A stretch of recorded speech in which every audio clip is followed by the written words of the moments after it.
Good afternoon and welcome to the News Roundup for Tuesday, October 28, 2025. I'm Bill Thomas, and here's what's happening right now.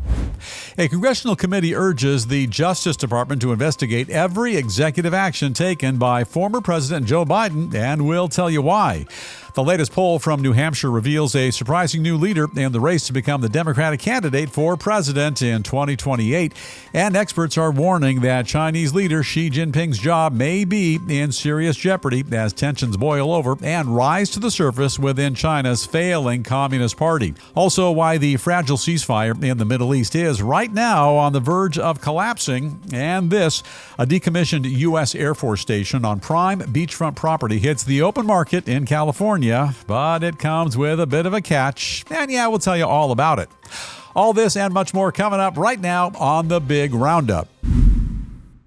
We have a great deal to get to today, and we begin here. The Republican-led House Oversight Committee now demanding that the Justice Department open up an investigation into the White House after discovering that dozens of the former president's executive orders, they may have actually been made without his personal approval. In a newly released 91-page report, the committee claims that many of Biden's executive actions cannot be considered to be his own, including a number of presidential pardons. The report also says that because some of Biden's aides might have actually used a digital Autopen signature to illegitimately approve things without the former president's knowledge, many of those actions are now, in fact, null and void. Now, the report goes on to point out that as the former president began to decline both mentally and physically, Biden's inner circle took painstaking efforts to prop him up, control his activities, and even mask his advancing deterioration from the American public. The committee says these proactive steps included everything from micromanaging the former president's makeup and wardrobe to limiting the length of his cabinet meetings. By the time his term ended, aides for Joe Biden were supervising nearly every detail of his daily regimen, from the number of steps he was taking to his constant use of teleprompters, even at small, informal affairs. The committee is also calling on the D.C. Board of Medicine to investigate the former president's personal physician, Dr. Kevin O'Connor, for taking part in what they call a coordinated cover-up of 46's cognitive decline. They're asking for the ex-White House doctor to lose his medical license entirely. Now, for their part, Democrats are calling the GOP's investigation a complete sham. They argue there was never any type of cover-up, wrongdoing, or conspiracy to hide the president's mental condition from the American public. Who are they kidding? There most certainly was. We all watched it. Additionally, the former president himself claims he personally approved all of his executive actions, including every pardon and commutation he made. Final thought, this is the News Roundup Lowdown. Prior to anyone signing off on their last will and testament, each of us must be of sound mind. Otherwise, in my estimation, that document could be easily contested. Likewise, whenever a sitting president signs off on and proceeds to issue a number of executive orders, he should also be of sound mind. And by all accounts, former President Joe Biden was not in full possession of his faculties when he allegedly signed many executive orders. And to be clear, presidential use of the Autopen in the White House, that's not really in question. Use it all you want, but you've got to be in the full knowledge of what you, in fact, are signing. Otherwise, your handlers, your enablers, simply hijacking the White House. Now, as a result, those ne'er-do-wells are not performing their primary duty, which is to serve well the president. And at the same time, those same individuals, they're shortchanging folks like you and I, the American people.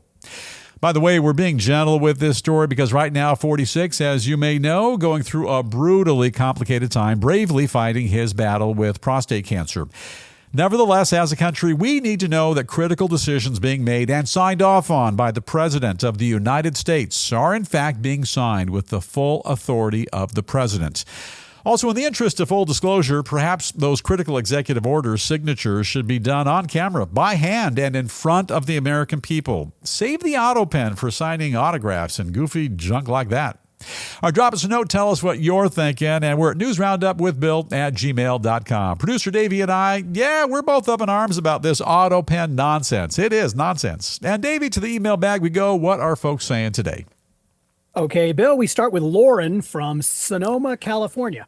Beautiful Northern California, Sonoma, beautiful territory. And what's on her mind? She says, clearly Biden was out to lunch during a large chunk of his term, and his actions were aided by his minions. Everything he did should be thrown out. Yeah. Well, that's the kind of the goal of this new inquiry. You know, when a mechanical device is being used without approval to sign an executive order or several executive orders, to me, it just reeks of forgery. And anyone who signed anything without the president's knowledge should be held fully liable and accountable. And a side note, Davey, I know you know about this. Biden, he gave his son Hunter a sweeping pardon from tax and gun felonies, as well as any potential crimes committed over an 11-year period.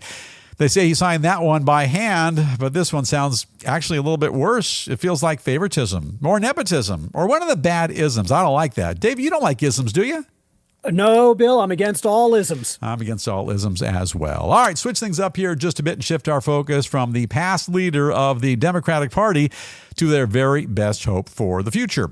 With the 2028 presidential election just around the corner, a fresh poll from New Hampshire now shows there's a new frontrunner to represent the Democrats, and you may find the results to be a bit of a surprise. According to a recent Granite State poll, none other than former Transportation Secretary Pete Buttigieg is now the early favorite to be the Democratic Party's next candidate to run for the White House. He'll peter out in no time at all. You know, in the survey, Buttigieg scored 19% of the tally, topping the runner-up, Governor Gavin Newsom of California, by a comfy margin. They were followed closely by AOC Alexandria Ocasio-Cortez and former VP Kamala Harris, with Senator Bernie Sanders and Governor J.B. Pritzker of Illinois trailing far behind. Oh, well, JB, you can always sit back and watch Chicago crumble, fall apart at the seams. According to the voters who took part in the poll, Buttigieg also far and away the most favorable Democratic candidate, with many people expressing a very positive opinion of the former cabinet member. Meanwhile, on the other side, the Republican side, we call that the right side. Right now, Vice President J.D. Vance holds a massive lead over all the other potential GOP candidates, including Nikki Haley, Tulsi Gabbard, and Marco Rubio. But Marco Rubio could make a fine vice president to J.D. Vance, and that election just a couple of seasons away.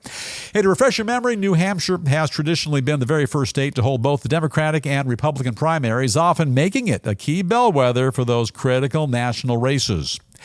Final thoughts, and this is the News Roundup Lowdown. I kind of like this Pete Buttigieg fella. Comes off as mildly amiable, reasonably intelligent, and it'd be a fine opening act for a rock show, but he is by no means a headliner. He's no president. A little background here on Pistol Pete. During the Biden administration, he was the Secretary of Transpo, and you might disagree, but I'm not sure that position prepares or qualifies you to step into the Oval Office and then take on the role of being the most powerful man on the planet. A lot to take in there.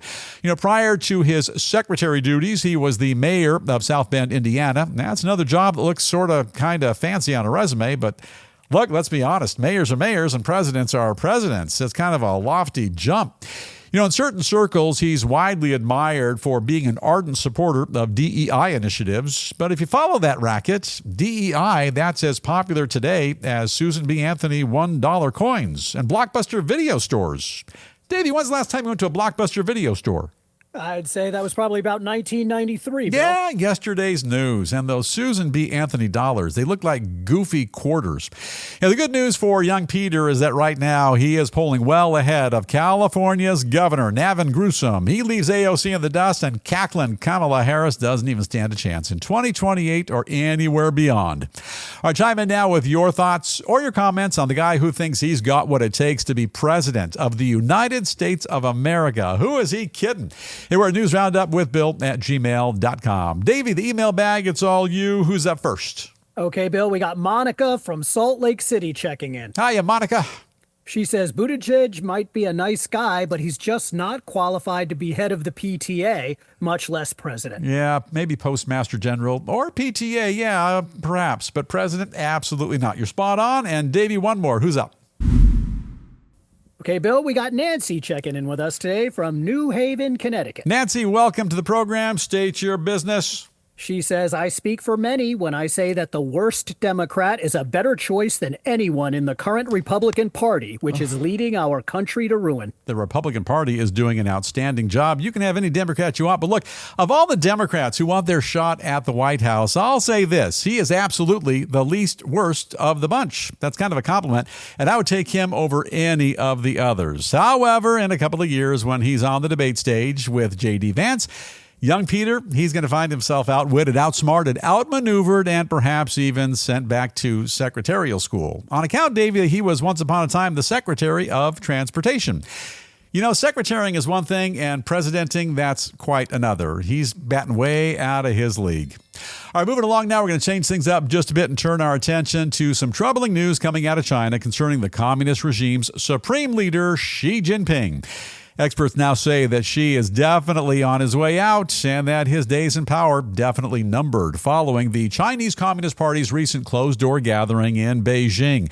They say that even though Xi still has the same official title as he had before, the CCP has just clipped his wings, limited his unchecked authority, and really it's just a matter of time now before he is put out to pasture for good. The experts also point out that although the communists always try to put a good face on, this year's meeting of the regime indicates there's a great deal of tension bubbling beneath the surface. I agree. I've been watching very carefully. They say these telltale signs include mass purges in the military, the curtailing of Xi's strategic allies, and a number of key officials who were inexplicably absent from the big get-together. These experts say that right now, an enormous power struggle is taking place in China, that Xi is on the losing end, and that he no longer has the power to step up and stop his own inevitable fall from grace. Davey, I say give him 2 weeks severance and a 78 Chevy Camaro. You know, the big V8 Chevy Camaro, the one made right here in America. Give him the car, some severance, and send him packing. Good riddance. Additionally, the CCP now promoting self-reliance, technological innovation, and national security, with some experts saying they're preparing for a long-term standoff with the U.S. Bring it on. Meanwhile, in a veiled swipe at the CCP, President Trump says no enemy will ever dream of threatening our country's Navy, even though China is advancing rapidly, closing the gap and launching more new ships by a wide margin. Now, for his part, China's leader, Xi Jinping, he says his country's military goal is to surpass the U.S. within the next 25 years. Not going to happen. And even if it did happen, he wouldn't be in power to watch it happen because, again, he's on his way out, man. Final thought, Tim, this is the News Roundup Lowdown. Just like that rock band Kansas said in their big hit record, Dust in the Wind, way back in 1978, nothing lasts forever but the earth and sky. China's leader, Xi Jinping, is neither the earth or the sky, or the other thing that lasts forever, Hostess Twinkies.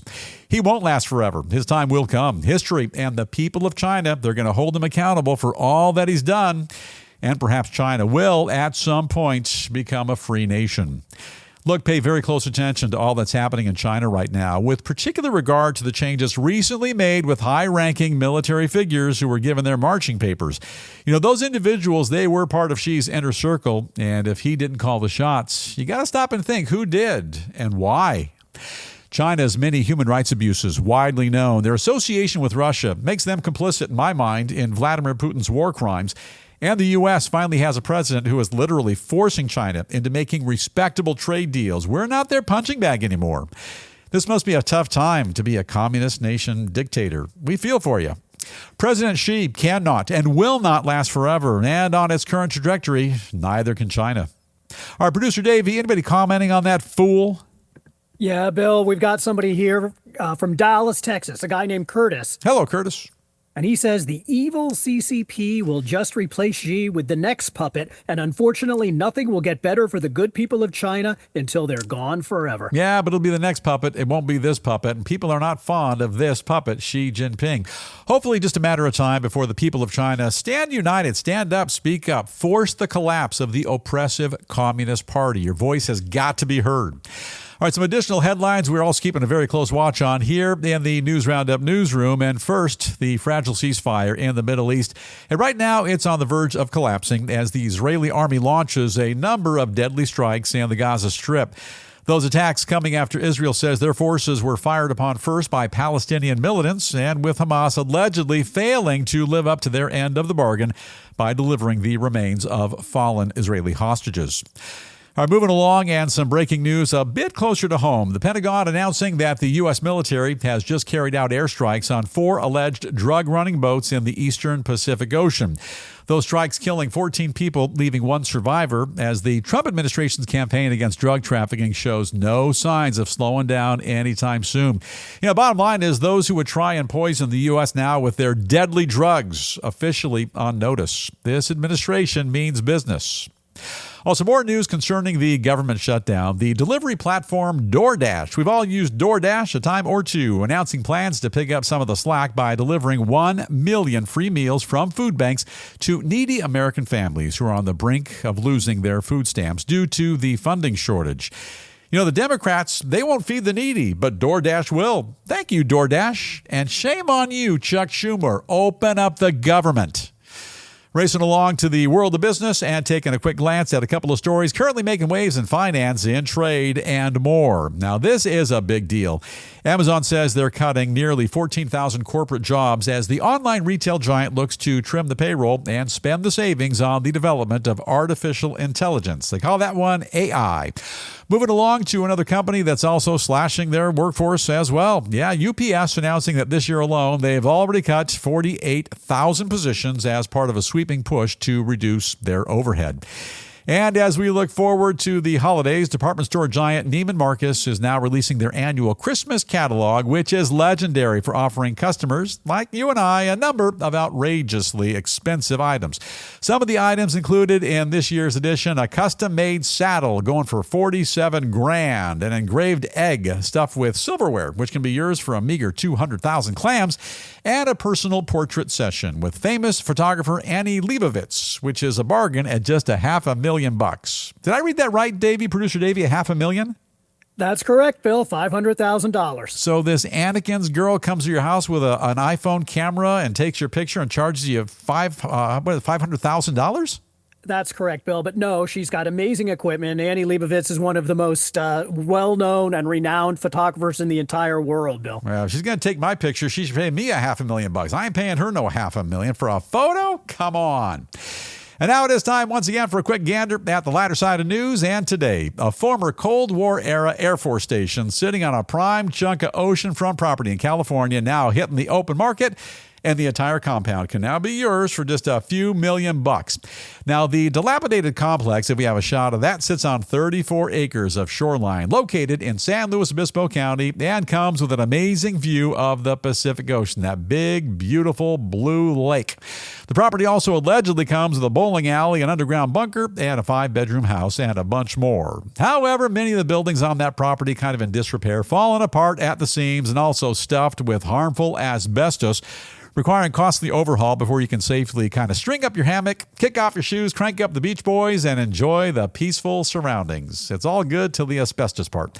Additionally, several past attempts to kind of renovate the property have gone belly up, leaving a number of former owners bankrupt and holding the bag, while the nearby coastal village has been running out of water for decades.